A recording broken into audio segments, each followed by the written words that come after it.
وقل رب زدنی علما۔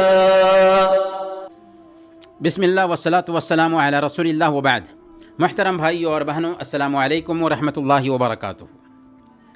قربانی کے حوالے سے ایک بہت بڑی غلط فہمی جو مسلم سماج میں عام کرنے کی کوشش کی جاتی ہے وہ یہ ہے کہ قربانی میں مال کی بربادی ہوتی ہے، قربانی کرنے کی وجہ سے مال ضائع اور برباد ہوتا ہے۔ کیا یہ بات صحیح ہے؟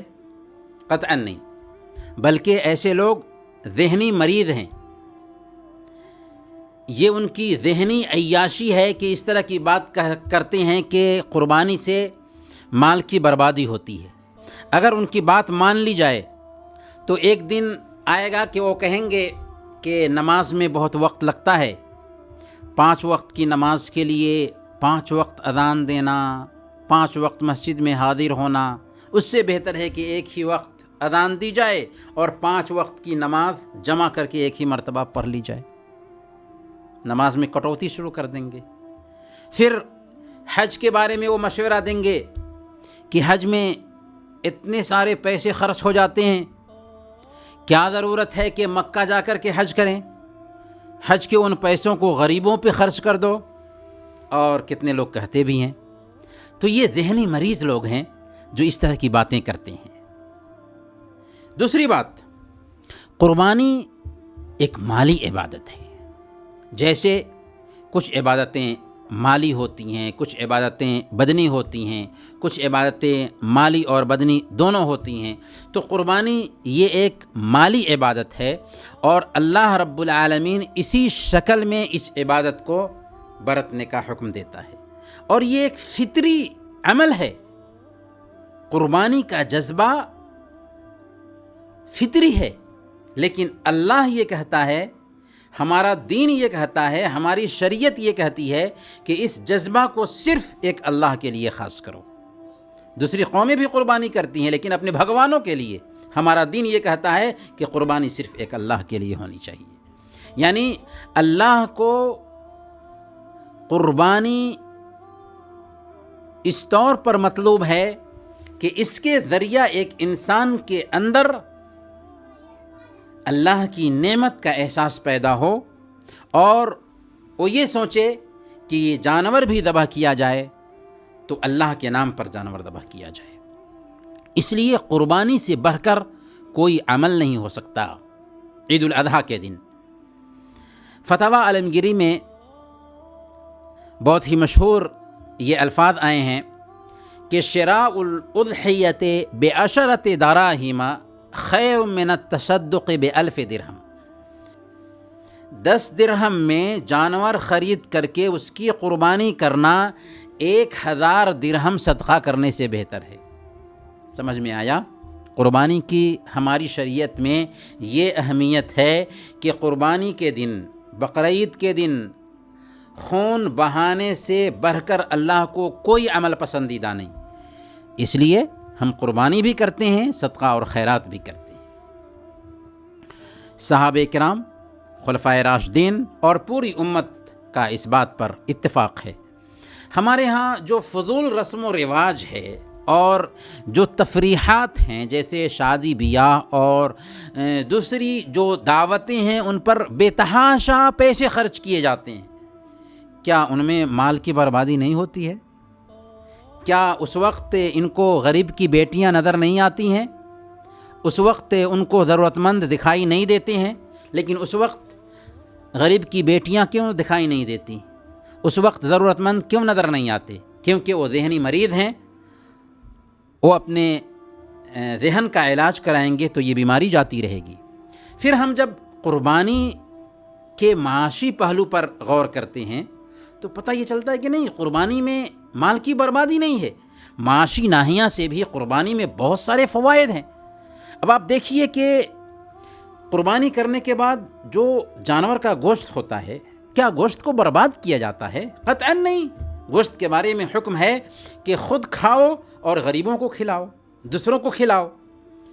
فَكُلُوا مِنْهَا وَأَطْعِمُوا الْبَائِسَ الْفَقِيرَ، کہ اس قربانی کا گوشت خود کھاؤ اور تنگ دست محتاج کو بھی کھلاؤ۔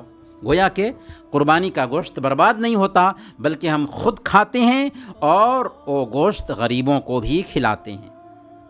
آپ تصور کر سکتے ہیں کہ کتنے غربا اور مساکین ایسے ہیں کہ سال بھر ان کو گوشت کھانے کو نہیں ملتا، لیکن قربانی ہوتی ہے تو الحمدللہ ان کو قربانی کا گوشت مل جاتا ہے اور وہ بھی گوشت کھا لیتے ہیں۔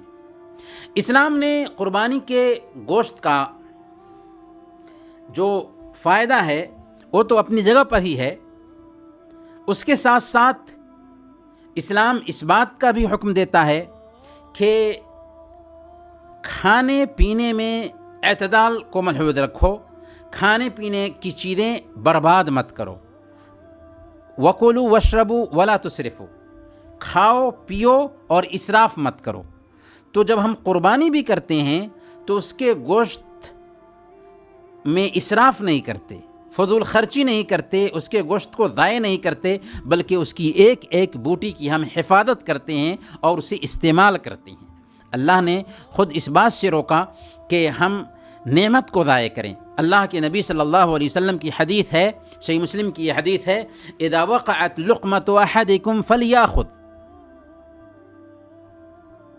کہ تم میں سے ایک آدمی کا کوئی لقمہ جو کھا رہا تھا وہ گر جائے تو اسے اٹھا لینا چاہیے، اور اس کے اندر اگر مٹی لگ گئی ہے اس لقمے پہ تو اس کو دور کر کے اسے استعمال کر لینا چاہیے اور اسے شیطان کے لیے نہیں چھوڑنا چاہیے۔ تو ہماری شریعت تو یہ کہتی ہے کہ تمہارے ہاتھ کا لقمہ اگر گر جائے، اس میں مٹی لگ گئی ہے، تو اس مٹی کو دور کر کے اس لقمے کو کھا لو اور شیطان کا حصہ نہ چھوڑو۔ تو ہمیں کیسے اس بات کی اجازت ہوگی کہ ہم گوشت کو ضائع کریں؟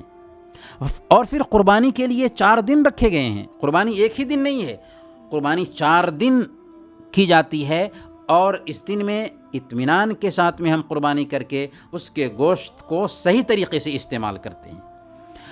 اور قربانی کے گوشت کی ذخیرہ اندوزی کی بھی اجازت دی گئی ہے کہ ہم قربانی کے گوشت کو جمع کر کے رکھ سکتے ہیں۔ ایسا نہیں کہ قربانی کیا اور اسی دن اس گوشت کو ختم کر دینا ہے، بلکہ 10 دن 15 دن 20 دن فریج میں جمع کر کے ہم رکھ سکتے ہیں۔ اس بات کی ہمارے دین میں گنجائش پائی جاتی ہے۔ سنن ترمذی کی روایت ہے، اللہ کے نبی صلی اللہ علیہ وسلم نے ارشاد فرمایا، فَكُلُوا مَا بَدَأَ لَكُمْ وَأَطْعِمُوا وَادَّخِرُوا۔ اللہ کے نبی صلی اللہ علیہ وسلم نے 1 سال قربانی کے گوشت کو جمع کر کے ذخیرہ کر کے رکھنے سے منع کیا تھا، کیونکہ اس سال بہت سارے فقراء اور مساکین آئے تھے اللہ کے نبی صلی اللہ علیہ وسلم کے پاس، اور ضرورت تھی گوشت کی، اس لیے آپ نے ذخیرہ اندوزی سے روک دیا تھا۔ پھر آپ نے اجازت دے دی ذخیرہ اندوزی کرنے کی، اور آپ نے کہا کہ کھاؤ اور کھلاؤ اور ذخیرہ کر کے رکھو۔ تو ہم کھائیں گے، کھلائیں گے، ذخیرہ کر کے رکھیں گے، اس کے گوشت کو ضائع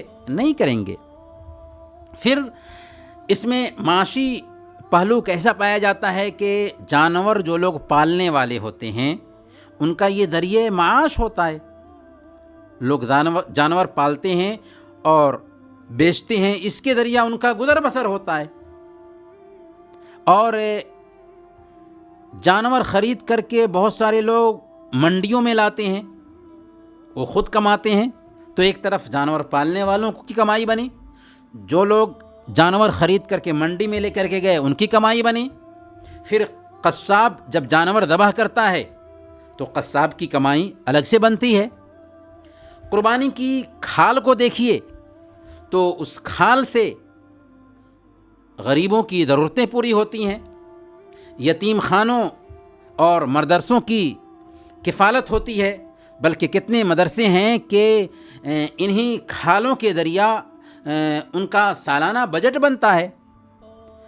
چمڑے کو دیکھیے کہ اس کی رنگائی کے لیے باضابطہ بہت سارے لوگ ہوتے ہیں، اس میں ان کی کمائی بنتی ہے، گویا کہ ان کی وہ مزدوری ہے، ذریعہ معاش ہے چمڑا کی رنگائی کرنا، اور اس طریقے سے وہ کماتے ہیں۔ بہت سارے کھالوں کے تاجرین ہوتے ہیں، کھالوں کی تجارت کرتے ہیں، اس کے ذریعہ ان کی کمائی ہے۔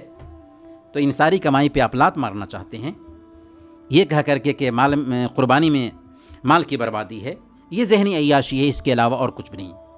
پھر ہم جب حاجیوں کہ ہدی کے جانور کی طرف دھیان دیں تو ہدی کے جانور کا گوشت بھی برباد نہیں ہوتا، اور زیادہ تر لوگ جو ہے نا اسی ہدی کے جانور پر اعتراض کرتے ہیں کہ اتنی بڑی تعداد میں جانور ذبح ہوتا ہے، اتنا گوشت ضائع ہو جاتا ہے۔ کہیں بھی گوشت ضائع نہیں ہوتا۔ باضابطہ جدہ میں سعودی حکومت نے ایک کارخانہ قائم کیا ہوا ہے جہاں چمڑوں کی رنگائی ہوتی ہے، اور جو گوشت ہوتے ہیں ان گوشتوں کو کولڈ اسٹوریج میں محفوظ کر کے رکھا جاتا ہے، اور وہ گوشت جو ہے نا بعد میں غریب ممالک میں پارسل کیے جاتے ہیں۔ تو کہیں بھی قربانی کا گوشت ضائع نہیں ہوتا۔ اس لیے ایسے لوگ جو اس طرح کی باتیں کرتے ہیں وہ ذہنی طور پر مریض ہیں، انہیں اپنے ذہن کا علاج کرانا چاہیے، ورنہ قربانی یہ ایک عبادت ہے، اور قربانی کا جو گوشت ہوتا ہے اس میں سے ایک لقمہ بھی ضائع نہیں ہوتا۔ اللہ تعالی ہم سب کو صحیح اور غلط میں تمیز کرنے کی توفیق عطا فرمائے۔ وصلی اللہ علی نبینا محمد وعلی آلہ وصحبہ اجمعین۔